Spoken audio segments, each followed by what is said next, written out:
Fred, on the other hand, he had whitest character in the history of television. Yeah. Couldn't change it. We tried. We couldn't. We couldn't.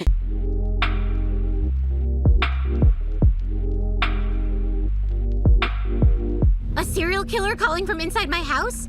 Yes, that's a classic, and that's my point. Why change anything when the classics all still work, right? Hey, Den of Geek fans, Aaron Sagers here, and I'm joined by the creative team behind VELMA, the upcoming show on HBO Max, and that's, of course, Mindy Kaling and Grandy. First off, the cast was announced today, so give me a rundown a little bit about some of the folks that are going to be joining you on the show and how they came to be included on this. Looks like just a who's who of great comedians. I mean, it is so star-studded. I can't believe it. I still, when I'm in these records and working, it's really been like a kid in a candy shop for me, just being able to work with all the incredible talent. I can't remember the order, but I feel, we went after the big, so we have Sam Richardson's playing Norval, Constance Wu is playing Daphne, and Glenn Howerton is playing Fred. Some of the supporting characters, that's like the main group of Mystery Inc. We have like Cherry Jones and Jane Lynch and Melissa Fumero. Like Wanda we have Sykes, Russell Peters. Yeah. So, Yvonne Orji. Like we have an incredible cast in this, and so I think it's like testament to how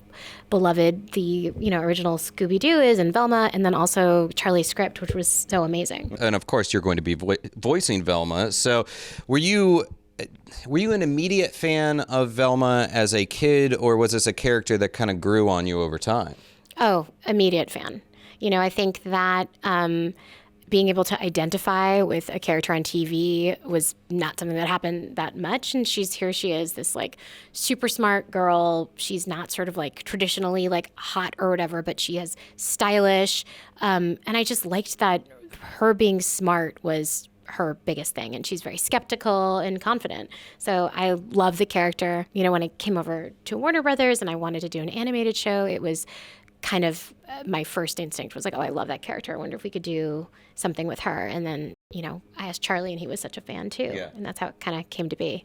Well, you talk about, crafting her for this kind of adult focused series.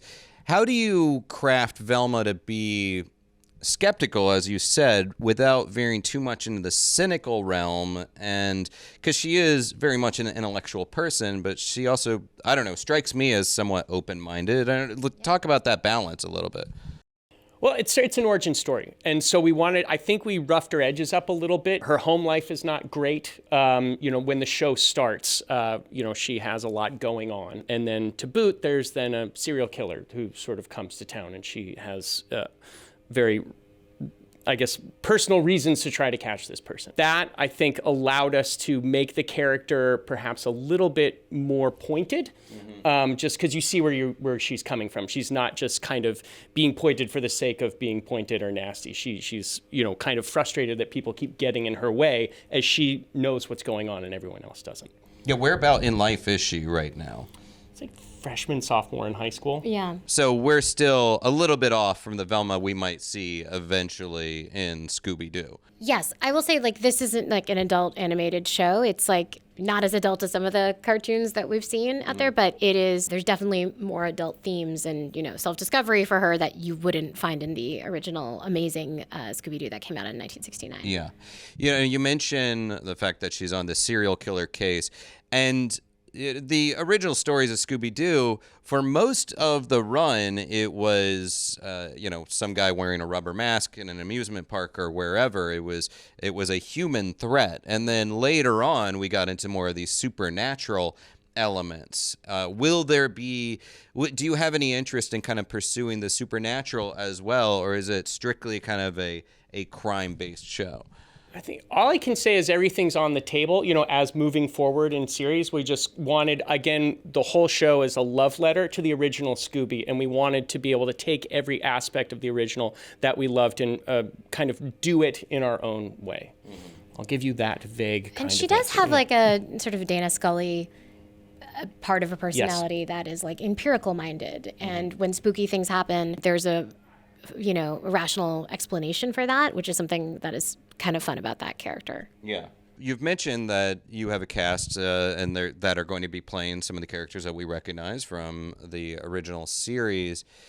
Are you going to be exploring a little bit about why someone like Velma might fall in with this group of characters that, on the outset, they don't have a ton in common. Yeah, and I think that's one of the beautiful things about the original series is that they're like, these are a group of friends, and they're not traditionally what you'd see as friends in high school. And I think that was, and what's been fun about that is exploring that. Obviously, I write a lot of shows about young women and their place in the social strata in schools. And I think Charlie and I were like, how did this group, because they are so disparate, how did they come together? And we deal with popularity, being an outsider. These characters finding things in common is a big part of the show. And a final question, though, is like, so I'm a nerd, and I've loved this series, or I've loved Scooby-Doo since I was a kid, as well as comic books and science fiction and everything. And for me, when I learned about this, it was like, of course there's going to be a show about Velma, because I've seen Velma cosplayers at Comic-Cons forever. I've seen that fan base for Velma, a fellow nerd, forever.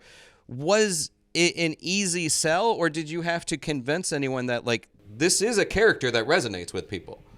I'd say it was a very easy sell. Yeah. To Warner Brothers Animation's credit, from the moment we walked in the door, they said yes to just about everything we wanted to do. I'd say almost everything, not just about everything we wanted to do.